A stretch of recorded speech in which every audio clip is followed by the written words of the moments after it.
আসসালামু আলাইকুম। ওয়ালাইকুম আসসালাম।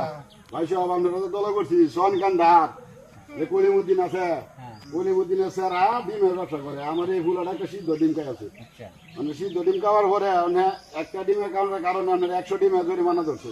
মানে আমরা গ্রামবাসী আমরা দল করছি, এটা বিচারটা আমরা কোথায়? এটা কোনো কথা হইলো? এটা তো কোনো সময় সম্ভব না। হিট ডিম খাই আছে, এটা তো খাই তুই পারে। হিট ডিম তো বাচ্চা দিত না, এটা তো কোনো সময় সম্ভব হইতো না যে ভরিয়া দেওয়া 100 ডিম।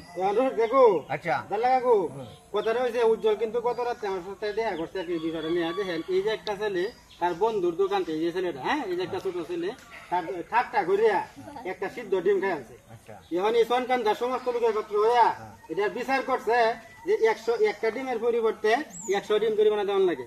আসলে ডিমটা তো সিদ্ধ, ঠিক না? এই সিদ্ধ ডিমে কি বাচ্চা দিতে পারে? বাচ্চা দিত না। তাহলে যে তাদের বিচারটা করছে যে একটা ডিমের পরিবর্তে 100 ডিম দেওয়ান লাগবে, এটা কি এই বিচার কেন মানে?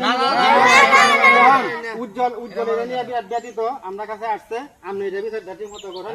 আমি আমার কিন্তু একটা কথা, আমরা কিন্তু সরকার তারা বিচার করতে না মানবো না, কারণ এটা বিচার না, এটা তো বিচার না, একটা ডিমের পরিবর্তে যদি একটা ডিম নেই আমরা দিতে রাজি, আমরা দেখেন, ঠিক না? এবার আমরা এরকম পরামর্শ করে একটা সিদ্ধান্ত দেন বাবা। এখন এইটা হইতো না, এইটা তো সিদ্ধ ডিম। আর যদি কাঁচা ডিম হইতো তাহলে বাচ্চা দিত। সিদ্ধ ডিমে কোনো সময় বাচ্চা দিত না। আর একটা ডিমের পরিবর্তে 100 ডিম জরিমানা, এটা কোনো সময় সম্ভব না, এটা দেওয়া যাবে না। তাহলে এই লোকের সাথে শুনেন, এই লোকের সাথে কিন্তু তাহলে বিরাট সম্পর্ক আছে, হ্যাঁ? আমরা সবাই এটা সিদ্ধান্ত নিলাম যে একটা ডিমের পরিবর্তে আমরা অবিচার করবো না। একটা ডিম খাই আছে, একটা ডিমের পরিবর্তে আমরা একটা ডিম তাহলে দিয়ে দেন, তাহলে সন্ধ্যার সময় একটা ডিম দিয়ে দেবেন, ঠিক আছে না? এর পরে যদি তারা না মানে তাহলে কি করা?